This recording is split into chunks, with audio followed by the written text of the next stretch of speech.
Onyx Radio 88,7 FM Inspiring Your Life. Halo sahabat Onyx.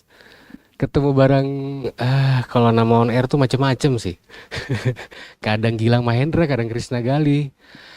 Ya, kita hari ini kita bakal ngobrol seru di Gedung Kreatif Lantai 3 ini dengan salah satu tokoh Balikpapan yang ternyata setelah saya bicara dan ngobrol sebelum kita on air ini memiliki karakter yang kuat dari sisi prinsip kebudayaan, prinsip bersosial, dan prinsip pengembangan lingkungan lainnya. Mungkin kalau sahabat Onyx sudah tahu, pasti udah sering kita sebut juga bahasa itu. Kita menggunakan jam, kita menggunakan baju, bahkan kita bergaul. Dan kalimat itu juga sering kita ucapkan. Beliau adalah Bapak Bagus. Salah satu paslon dari Pilkada Kota Balikpapan yang kebetulan beliau sebagai wakil wali kota Balikpapan dari paslon nomor urut 1 dengan Pak Rahmat Masud sebagai wali kotanya. Kalau saya yang terlalu banyak bicara kayaknya kurang seru Pak, karena sahabat Onyx ini nunggu Bapak nih. Kita sapa dulu sahabat Onyx. Assalamualaikum, selamat siang Pak Bagus. Waalaikumsalam. Selamat siang Mas Gali, sobat muda dan warga Kota Balikpapan. Ya, kita ratakan semua dengan sahabat Onyx. Jadi semua muda, Pak. Kalau saya punya prinsip, bolehlah hardware-nya yang agak old, tapi software-nya upgrade terus. Jadi itu dia sahabat Onyx, tadi Pak Bagus sebagai calon wakil wali kota Balikpapan ya Pak ya? Ya, insya Allah. Amin. Pak, sebenarnya pertanyaan yang paling sederhana yang kita berpikir, kan Bapak di Balikpapan dari tahun 1995 Pak ya? Kalau nggak salah Pak ya, masuk di Balikpapan. 97 tepat. Oh 97. Apa yang membuat Bapak ke Balikpapan? Nah itu kan sederhana tuh Pak. Apakah memang kota ini penuh dengan potensi? Atau memang udahlah, biasa kan kalau merantau coba-coba gitu Pak. Iya, jadi begini Mas Gali. Sobat Onyx yang sedang memperhatikan. Ya, kita kayak dosen nih Pak. Jadi saya keluar lulus sekolah itu kan tahun 92. Dari? Dan background saya Fakultas Teknik Sipil Gajah Mada. Oke, UGM Pak ya? Diterima di salah satu perusahaan swasta di bidang konstruksi swasta nasional. Oke. Ya. Nah, waktu itu saya ditempatkan di Banjarmasin sebenarnya. Oh sebenarnya Banjarmasin malah Pak? 92. Di Banjarmasin ya. Kegiatan proyeknya ada di Batu Licin. Ada membangun jalan Trans Kalimantan. Dari mulai Banjarmasin sampai ke batas Kaltim. Melalui Batu Licin, Magalo, mungkin kalau teman-teman yang biasa ada di Kerang itu sudah tahu lah batas Kaltim. Kemudian 95 saya dipindah ke Tarakan. Karena ada kegiatan yang ownernya waktu itu adalah Angkatan Udara. Oke. Ada satuan radar persis seperti yang ada di Gunung Malang. Oke, jadi posisi radar Pak ya? Iya, penempatan radar ya. Jadi itu bagian utara yang Kalimantan, Indonesia. Untuk proteksi intelijensi dari Angkatan Udara. Oke. Nah, di 95 itu saya ketemu calon mantan pacar saya. Mantan pacar. Bahaya ini. Saya. Tapi sebentar Pak. Bapak di kampus dari tahun berarti 8 berapa Pak? 92 lulusnya. Saya masuk 86 Pak ya? Jadi 6 tahun di Fakultas Teknik Sipil. Itu belum ada pacar? Ada. Oh anak muda juga ternyata. Oke Pak, kita ketemu di mantan Bapak di Tarakan. Oke. Ternyata dia itu orang Karangrejo. Balikpapan. Asli dong berarti? Sebenarnya datang juga. Lahirnya? Oh. Oke. Mengikuti orang tuanya ada di Balikpapan sejak tahun 71 orang tuanya. Di Balikpapan. Iya. Kemudian sempat sekolah SD di Balikpapan. Ini saya cerita soal istri saya. Iya. Kemudian dia menyelesaikan kuliahnya di Malang. Oh, Arema. Saya kuliah Malang, dia kembali lagi ke Balikpapan. Diterima di salah satu swasta. Oh, di Balikpapan juga. Di Balikpapan dipindah ke Tarakan. Nah, Oke. di Tarakan ketemu saya. Oh, disitulah. Kemudian saya menikah di 97 di Balikpapan. Oh, di mana Pak? Masih ingat nggak tempatnya? Di Jalan Sulawesi sebenarnya. Sulawesi itu mana ya? Pertamina ya? Gang Buntu. Oh, Gang Buntu. Ini saya selalu ngomong ke masyarakat bahwa saya sebenarnya sudah sejak 97 dan mendapatkan putri dari warga di Gang Buntu. Oh, Gang Buntu. Iya, iya, iya, iya, iya. Ini buat sahabat Onyx yang ya seumuran lah gitu. Pasti tahu tuh Gang Buntu di mana. Oh, jadi istri asli Gang Buntu. Iya. Oke, tapi lahir dari Jawa juga. Bapak di Jogja dari lahir sampai sekolah sampai kuliah. Iya, betul. Saya lahir di Jogja, kemudian lulus 92. Nah, disitulah saya langsung keluar merantau. Sebagai Selama ya pekerja sivil, teknik sipil Pak ya. saya di konstruksi. Konstruksi Pak ya. Oke, setelah ditarakan itu Bapak ngerjain apa tuh Pak? Kan itu angkatan udara tuh Pak. Ya, selesai 2 tahun, 97 saya mendapat dipindah ke Samarinda ya setelah saya menikah, kemudian saya ada kegiatan di situ di perusahaan yang sama. Saya mengerjakan proyek jalan Bontang Sangatta. Oh, jadi Bapak istilahnya ini udah paham banget dengan wilayah Kalimantan ya Pak ya? Hampir semua daerah di ujung Kalimantan Timur sudah saya datang. Kaltim khususnya Pak ya? Jadi di daerah Tanjung Aru ya, batas Kaltim, batas Kalsel, kemudian di Muara Pantuan, Penaksana, kemudian di utara yang sekarang masuk Kaltara. Saya mengerjakan jalan dan jembatan di Simanggaris. Oh, Jadi memang dari mulai 97 sampai 2003 oke. saya masih bekerja di bidang konstruksi.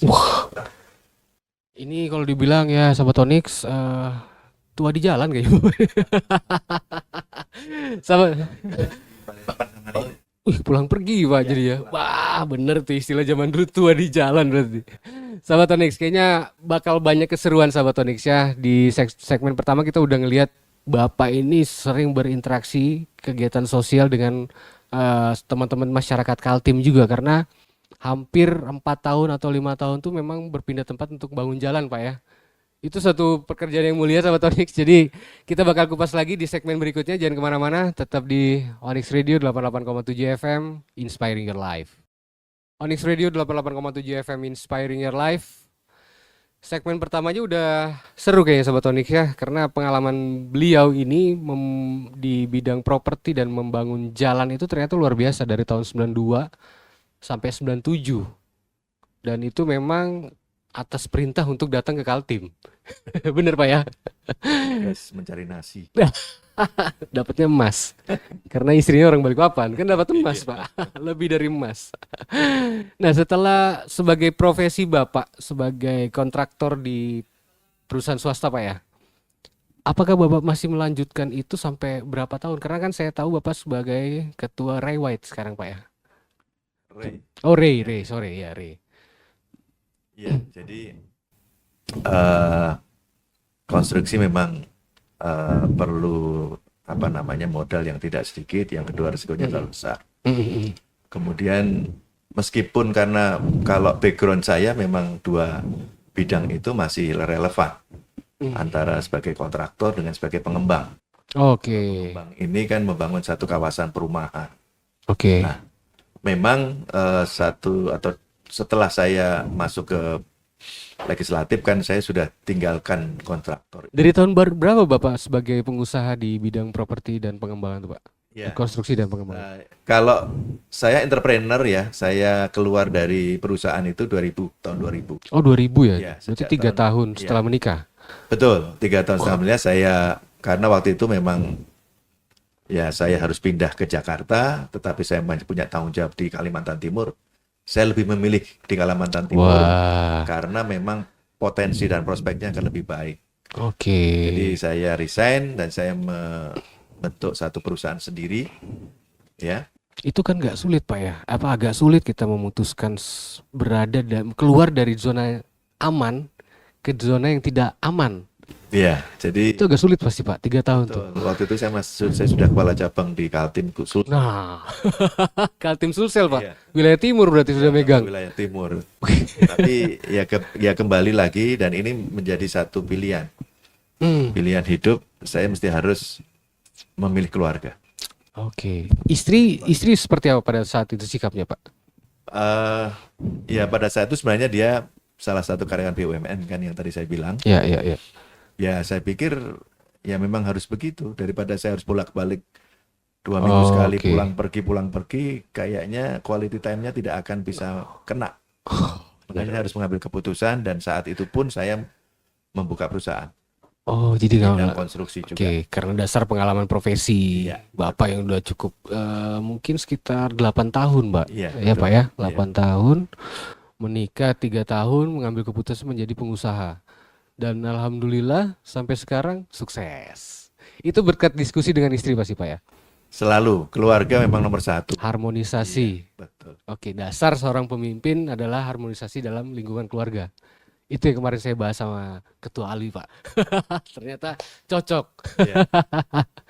Pak, kan tidak gampang Pak ya untuk keluar dari zona nyaman itu. Butuh berapa lama Bapak untuk kembali ke zona nyaman kembali? Ya sebenarnya karena prinsip saya itu bukan prinsip yang terlalu terobsesi dengan sesuatu yang tinggi ya. Artinya eh, apa keluarga, kemudian saya bisa bercengkrama dengan keluarga, kemudian teman-teman yang satu profesi juga masih bisa Komunikasi. komunikasi. Oh. Nah, ada satu hal yang waktu itu saya menjadi yang mendorong saya juga lebih mantap. Saya sekolah Oke. S2. Oh, oke Pak. Saya sekolah S2 di Unmul, yang Oh, notabene hampir Samarinda. semuanya birokrat. Oh, di situ. Iya. Oke, oke. Disitulah kita mulai membuat network dari beberapa teman-teman di birokrasi. Hmm. Selama 8 tahun kita agak flashback ke belakang. 8 tahun Bapak kan lebih banyak pengembangan jalan Pak ya di Iya. daerah Kaltim Pak ya. Iya. Nah, itu kalau Bapak lihat dari karakter warga yang Bapak, pasti kan Bapak butuh hari yang panjang untuk pengembangan lingkungan seperti itu, membuka jalan. Itu ada komunikasi dengan warga pasti kan Pak. Iya, Itu betul. karakter Kaltim dengan Jawa, apakah memang Nusantara semua kita ini sama gitu Pak? Sebenarnya kita selalu diberikan beberapa masukan, libatkan penduduk lokal gitu loh. Oke. Jadi supaya tidak ada gesekan, supaya tidak ada kecemburuan sosial, memang saya melibatkan penduduk lokal. Oh. Dan waktu di Kalsel itu malah masuk di daerah Trans. Jadi sebenarnya ya ketemu aja orang Jawa juga, meskipun ada penduduk asli ya, baik suku Banjar maupun suku Dayak. Tetapi kita tidak membatasi harus dengan siapa. Karena kembali lagi memang ada yang skill kita dapatkan, tapi yang ada unskill. Oke. Nah, unskill ini yang kita waktu itu selalu saya berkomunikasi dengan orang daerah ya. Kalau di Banjar namanya pembekal ya, kepala desa. Apa yang bisa kita libatkan untuk mereka. Misalnya ya kebutuhan material lokal itu kita libatkan. Jadi ini memang salah satu cara untuk kita lebih bisa diterima. Dan memang kolaborasi jatuhnya. Betul, ya, setuju. Untuk harmonisasi itu memang butuh kolaborasi Pak ya, keterlibatan semua orang. Dan Bapak dari 92 sampai hari ini saya pikir itu udah jadi dasar pemikiran Bapak nih. Memang yang paling penting apapun itu ya, maupun di Jawa maupun di Sulawesi, di Kalimantan, Sumatera, Papua pun komunikasi yang paling penting. Komunikasi dan kemudian kolaborasi. Menjaga hati. Jangan sombong, jangan terlalu arogan. Itu hal yang mendasar kalau kita mau berinteraksi dengan masyarakat lokal. Gitu loh. Jadi komunikasi yang baik, kolaborasinya. Iya, kolaborasinya, kemudian juga memahami apa yang diharapkan oleh mereka gitu. Dan kalau gesekan sih memang ada, kerikil itu ada gitu loh.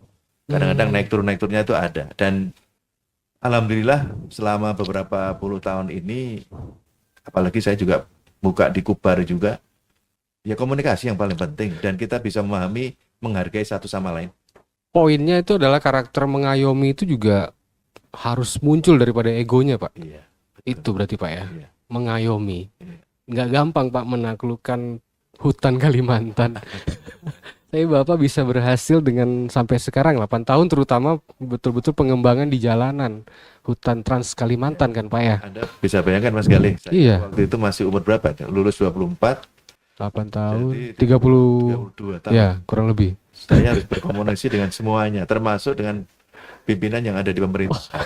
Ini nih namanya udah, Jadi apa? Ya artinya terjebak, tersesat atau tapi survive, ya. tapi survive.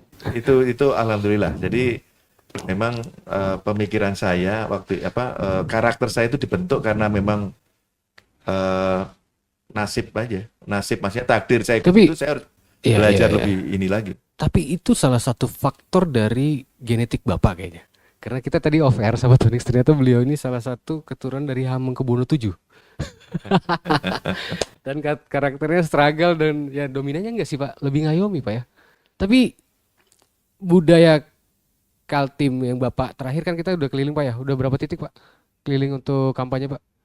eh Mungkin 80-an. sampai 70. Oh 70-an. Iya. Itu pasti Bapak udah ngelewati beberapa karakter-karakter yang sudah pernah Bapak lewati di tahun 92 sampai 97 kan Pak ya? Gimana yang terakhir Pak? Ada ketemu dengan komunitas budaya atau apa Pak? Iya, jadi saya salah satunya juga diberikan ini untuk bertemu atau silaturahmi dengan beberapa paguyuban. Baik dari kemarin juga dari Sumatera, dari Riau, kemudian dari Padang. Oh di Balikpapan kan? Iya, Ya, Balikpapan. ya, oke Pak. Kemudian terakhir dari Banyuwangi. Ya intinya sebenarnya ya kita concern lah untuk budaya-budaya ini harus kita angkat. Karena memang itu salah satu poin bahwa masing-masing kan punya nilai tambah berkaitan dengan apakah itu kesenian, apakah itu tari-tarian, musik segala macam. Balikpapan ini mestinya memang harus kita, karena ini ada kota heterogen, tidak ada satu suku yang dominan, semuanya punya hak yang sama untuk mendapatkan perhatian dari pemerintah. Sila kelima, keadilan sosial. Iya. Oke sahabat Onyx, tadi sedikit kita waktunya kayak nggak cukup nih, bakal sejam nih. Nanti di sesi berikutnya sahabat Onyx, beliau kan sebagai profesional di bidang konstruksi dan pengembangan, kita bakal ngobrol pengembangan yang sudah terjadi di Balikpapan dan bahkan apa sih yang harus kita lakukan lagi ke depannya. Di segmen berikutnya sahabat Onyx jangan kemana-mana, tetap di Onyx Radio 88,7 FM, Inspiring Your Life.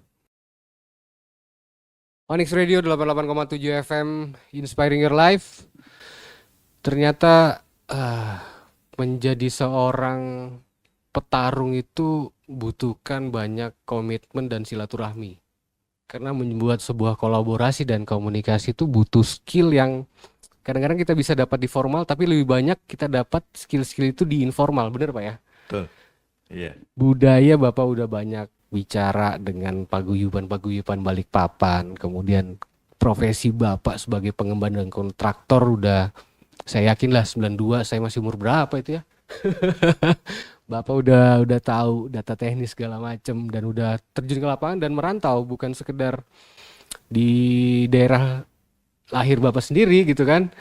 Nah ini Pak, kita ngelihat tantangan Balikpapan. Nah dengan pengalaman Bapak ini kan cukup banyak Pak ya. Kalau kita tantangan Balikpapan ini sekarang dengan adanya bonus demografi, pasti banyak isu tentang banjir, jalanan. Apakah memang itu adalah konsekuensi untuk sebuah kota yang berkembang Pak?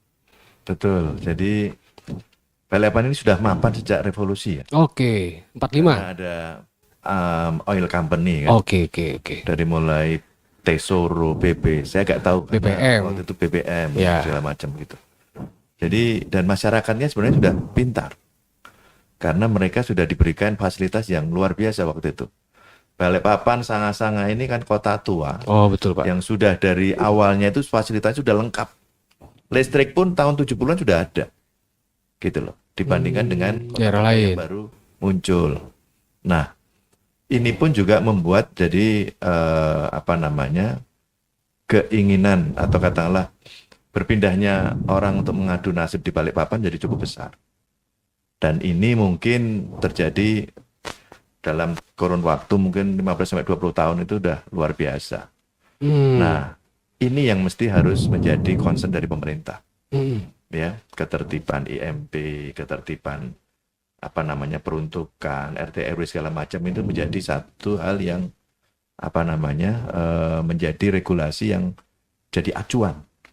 Jadi tidak bisa membangun sembarangan, tidak bisa merubah peruntukan menjadi sesuatu yang tidak benar gitu loh. Oke. Jadi kembalinya ke masalah RT RW ini tata ruangnya harus benar dulu, baru nanti kita tertibkan.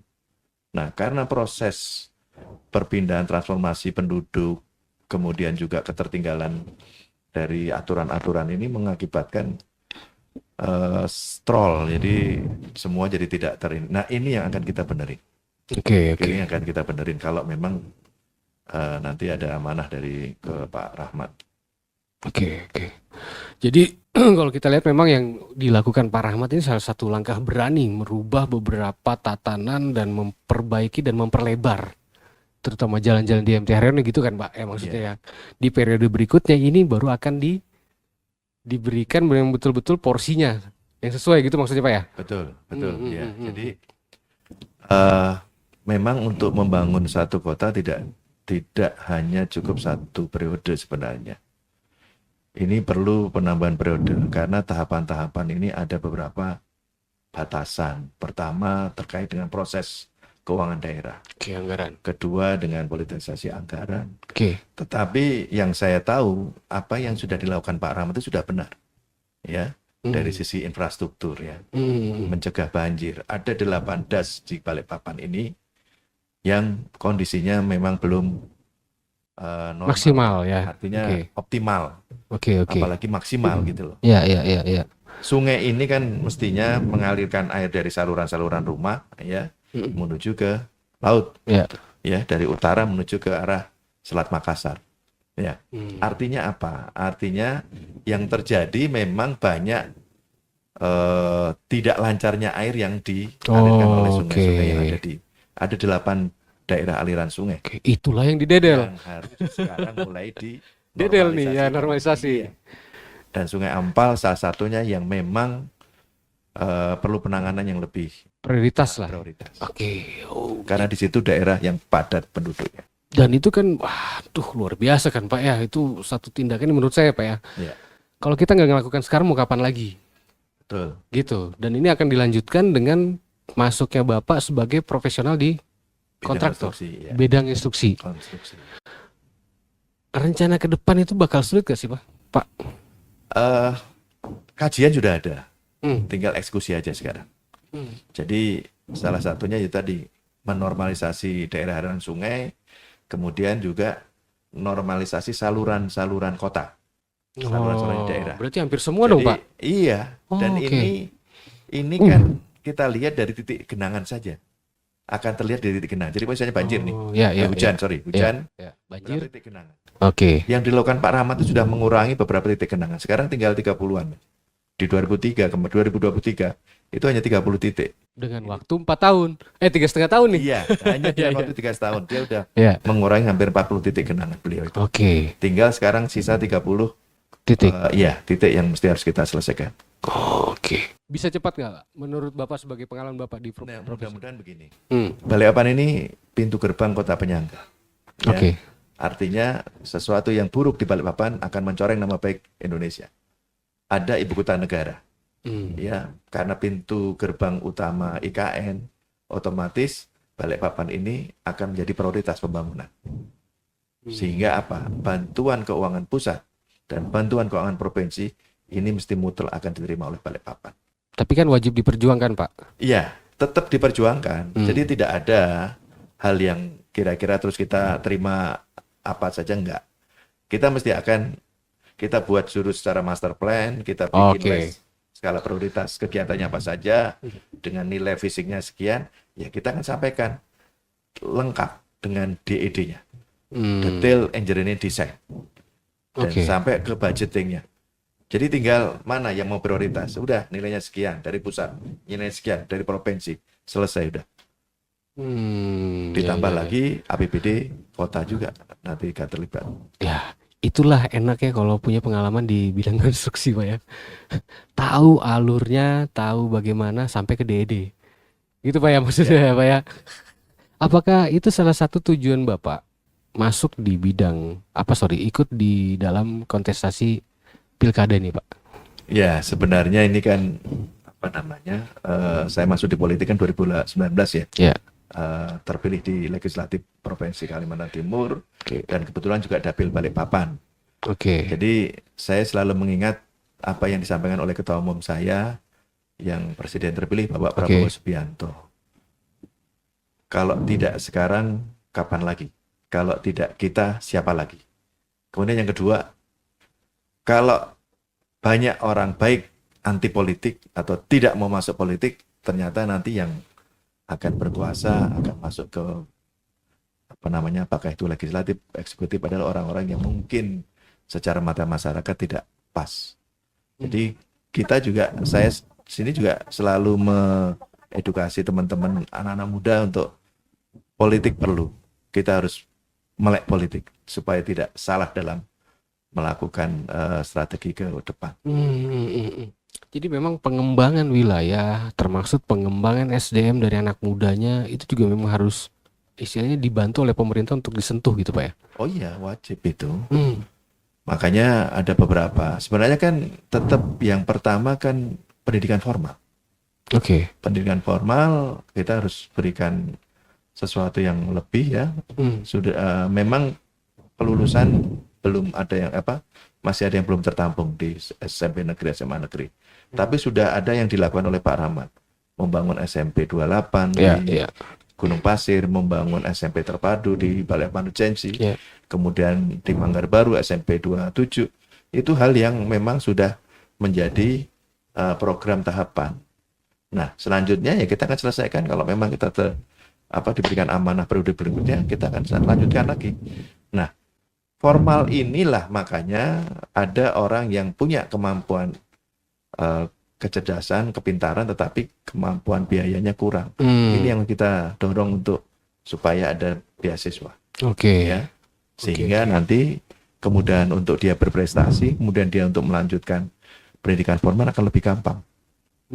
Pemerintah harus masuk ke situ, membantu dari sisi pembiayaan dengan memberikan beasiswa ke anak-anak yang punya kecerdasan dan punya kepintaran. Oke.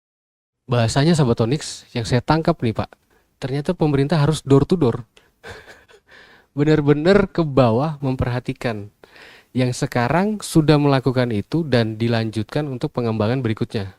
Jadi Sahabat Onyx pengen tahu lagi bakal apa sih yang akan dilakukan kedua paslon ini, terutama Pak Bagus untuk Balikpapan di 2029. Jangan kemana-mana, tetap di Onyx Radio 88,7 FM, Inspiring Your Life.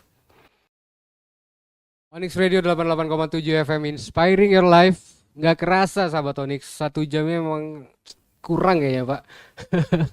Kita harus punya waktu lebih, kayaknya kita bisa diskusi offline kali Pak ya, sama teman-teman muda Pak ya. Boleh. Pelaku-pelaku industri kreatif. Kita mau sampaikan lah bahwa jangan sampai pemuda-pemuda kita ini, anak-anak muda kita ini tidak tahu politik, kemudian juga alergi dengan politik. Kalau bisa janganlah. Kadang-kadang mereka ini adalah calon pengganti kita ini yang ada di sekarang ini, sehingga perlu ada pendidikan politik, perlu ada edukasi politik supaya tidak sampai alergi.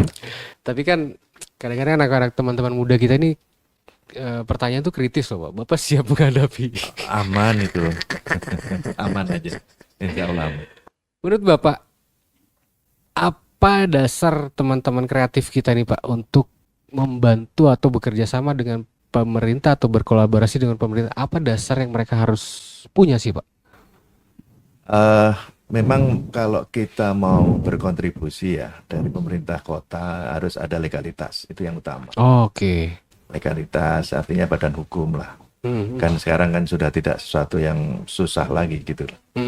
Kemudian yang kedua, yang terlihat di sekitar kita saja mungkin kita bisa lakukan, gitu kan? Mungkin apakah di pojok wilayah rumah atau di beberapa titik-titik kota, apa yang mesti harus kita lakukan? Dan mereka mestinya punya ide gagasan yang baru.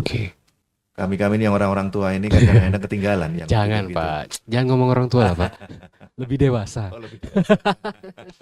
Karena kreatif itu nggak pernah melihat umur Pak. Iya, iya. Kreatif itu adalah sumber daya pikiran. Jadi salah satu dari visi misi ini adalah pengembangan industri kreatif, gitu Pak ya. Iya, Ekonomi kreatif iya. jelasnya di visi misi itu Pak ya. Itu akan selalu sinergi dengan pelaku atau gimana sih Pak? Harus karena industri kreatif dan UMKM itu sebenarnya sesuatu hal yang hampir sama Berkaitan. karena memang Ya. mereka mengawali dari hal yang belum ada. Kemudian dengan gagasan yang baik, kemudian kita fasilitasi. Apakah itu dengan modal kerja, apakah itu dengan kegiatan-kegiatan yang bisa kita kolaborasikan, itu sesuatu yang positif. Dan saya yakin sekarang hampir 60% kan Gen Z ini kan yang banyak di DPT-nya ini kan anak-anak muda sekarang. Kita mesti harus masuk ke wilayah itu karena 5 tahun 10 tahun yaitu yang Pak Mas Kali tadi bilang bonus demografi. Hampir sekarang milenial dan Gen Z ini yang paling besar. Dan dia sebentar lagi menjadi orang-orang yang usia produktif. Oke. Regenerasi. Iya, betul. Tapi memang visi misi ekonomi kreatif kalau nggak salah Pak ya, bahasanya Pak ya.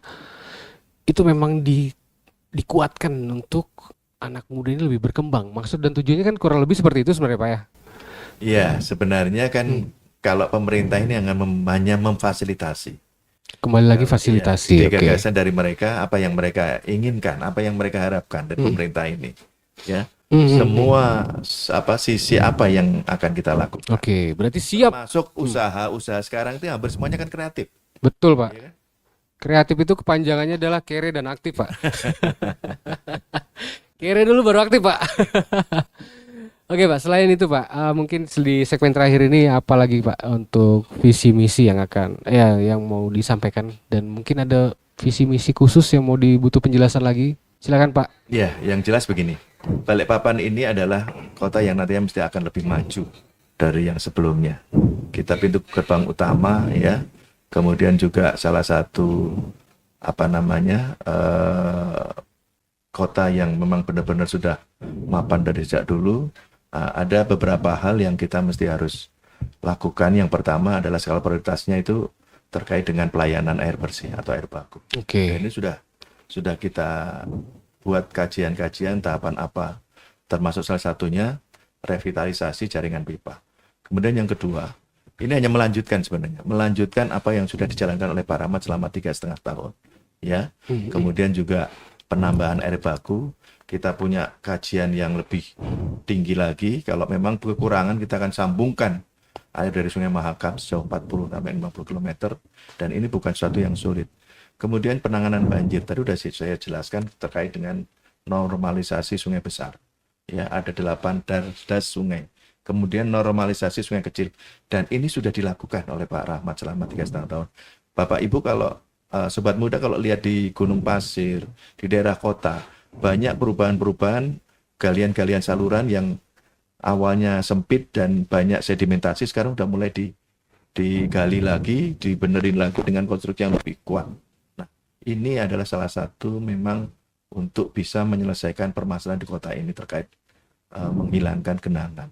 Kemudian soal infrastruktur, Pak Rahmat sudah menyambungkan dari Manggar ke Kilo 8 lewat Masa. Itu ada jalan baru. Dan mestinya ini menjadi generator ekonomi yang baru lagi. Iya. Di situ ada perumahan, di situ ada pasar, di situ ada industri yang bisa dikembangkan di jalan dari Manggar kurang lebih hampir sekitar 10 km ya. Iya. Dan itu akan disambung lagi, nanti akan ada dari Tritip juga menuju Kilo 12. Nah, ini sudah tersusun dari RPJP Kota Balikpapan. Dan tinggal melakukan, kalau misalnya nanti juga APBD-nya meningkat, kita bisa percepat untuk pembangunan daerah infrastruktur di luar kota Balikpapan. Maksudnya di daerah Balikpapan Utara. Jadi sebenarnya kami hanya melanjutkan Kemudian yang kedua, kalaupun masih ada yang belum selesai, kita akan tuntaskan 5 tahun ke depan. Oke. Bahasanya itu sederhananya Pak Rahmat ini 3,5 tahun renovasi. Iya Pak ya. Iya. Kemudian 2024 sampai 2029 itu udah tuntaskan. Tuntaskan. Masih ada waktu ya? Hah? Masih ada waktu ya? Pak, tadi kan visi misi ini memang untuk pengembangan wilayah Balikpapan yang lagi berkembang Pak ya. Pengembangan wilayah Balikpapan yang lebih berkembang secara infrastruktur, fasilitas umum, bahkan sampai ke tingkat sumber daya manusia, khususnya teman-teman muda yang pelaku ekonomi kreatif, subsektor 17 subsektor industri kreatif Pak ya. Itu kan cukup menarik Pak. Tapi saya lebih menarik lagi, saya pengen tahu Pak. Tadi kita sempat di bawah tadi Pak. Saya sempat nanya gini sahabat Onyx. Bapak aktivis, jawaban Bapak ini lucu. Nah, ini Pak. Iya. Gimana sih Pak? Saya itu dari SD sampai SMP itu sebenarnya agak sedikit textbook ya. Saya orang Oke, suka baca atau memang? baca, suka belajar gitu. Jadi aktivis itu malah tidak. Oh gitu ya? OSIS malah tidak. Sampai SMA pun saya juga tidak masuk ke wilayah OSIS. Lah. Jadi, pada saat saya terpilih menjadi anggota DPRD Iya. Provinsi Kalimantan Timur itu dari, kan sekarang ada media Facebook, WA segala macam ya. Mereka malah menanyakan, gimana ceritanya kamu jadi Oh, seorang politikus katanya. apa sih Pak? Inilah Ya. transformasi karena memang ya itu tadi ada apa namanya terinspirasi dengan itu tadi. Kalau tidak kita kapan, kalau tidak kita Siapa? kalau tidak sekarang Kapan? lagi? Kalau tidak kita Siapa lagi?